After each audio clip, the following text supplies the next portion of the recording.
Okay, so we are in section 6.4 where we were using inverse functions. Um, the steps to find an inverse function is simply this. First step is we switch the x and y variables. So if originally it's y, it becomes x. If it's originally x, it becomes y. And then once we do that, we then solve for y again. So if we're in example A, I want to find the inverse of y equals 4x minus 15.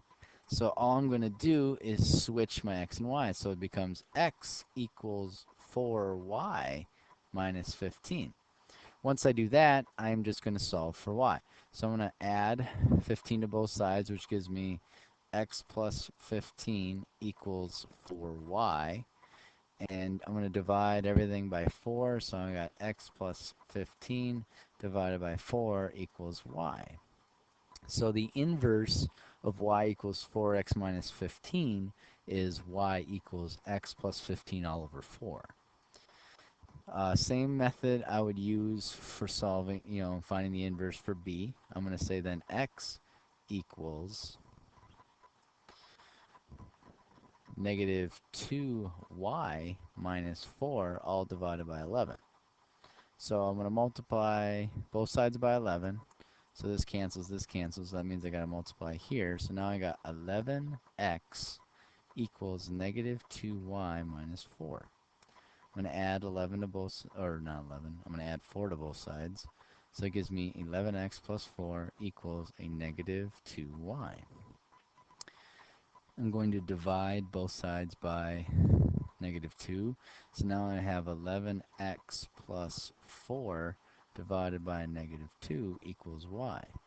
If you wanted to bring that even further, I could say that it would be negative 11x divided by 2 minus 2 equals y.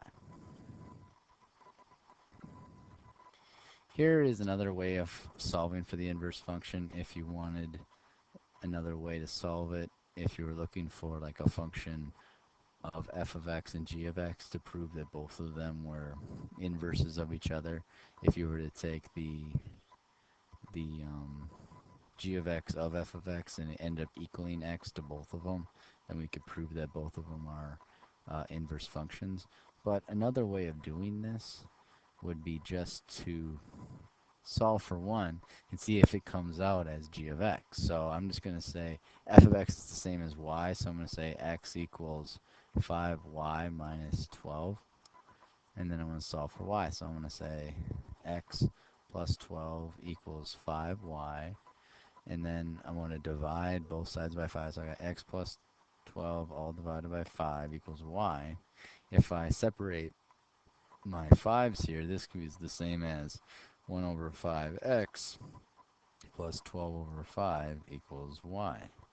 And is this the same as that? Yes, it is, so this holds true.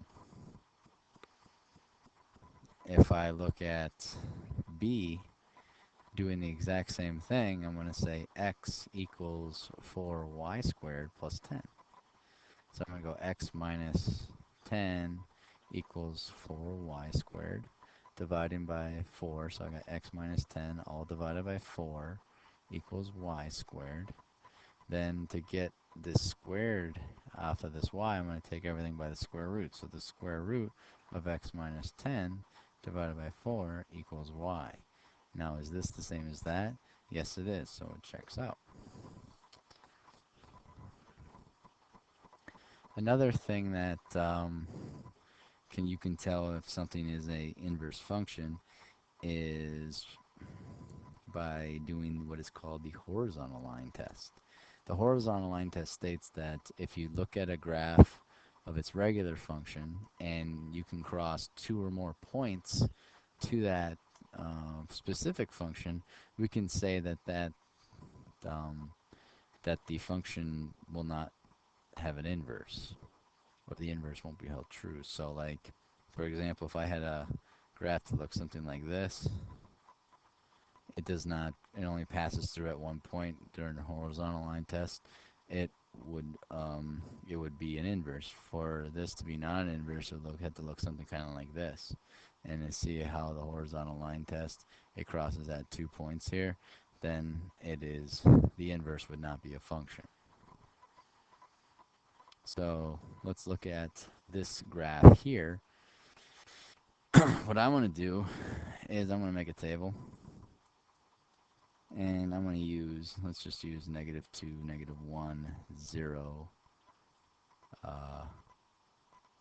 1, and 2.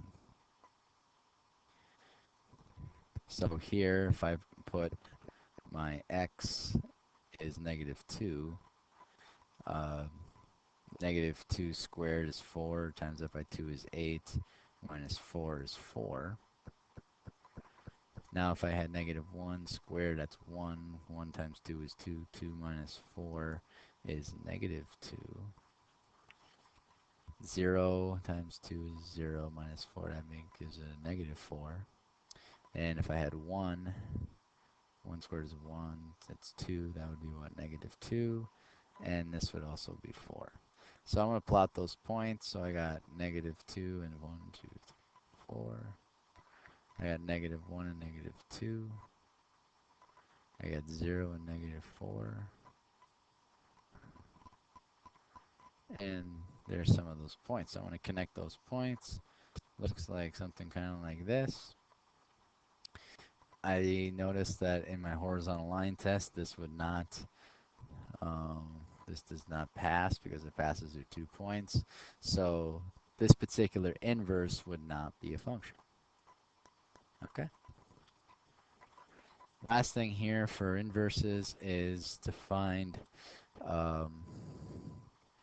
the inverse of power functions. So again, same concept. I'm going to say x equals 3y to the 4th. I'm going to divide both sides by 3. Or this is minus 20, I'm sorry. So I'm going to add 20 to both sides. So it's x plus 20 equals 3y to the 4th. Dividing both sides by 3, so it's x plus 20 all divided by 3 equals y to the 4th. Then if I want to get that y by itself, I must take the 4th root here and then the 4th root here. So my y ends up equaling the 4th root of x plus 20 divided by 3. Same process for example B. I'm going to go x equals 1 over 5 y to the 5th minus 9. I'm going to add 9 to both sides, so it's x plus 9 equals 1/5 y to the 5th. I got to multiply this by 5 and multiply these by 5, so this cancels. So now if I distribute out that 5, I get 5x plus 45 equals y to the 5th. Then to get rid of this 5th power here, I must take the 5th root of both sides. So it's the 5th root of x plus 5x plus 45 equals y. And that is using inverse functions. Hope this helps. Till next time.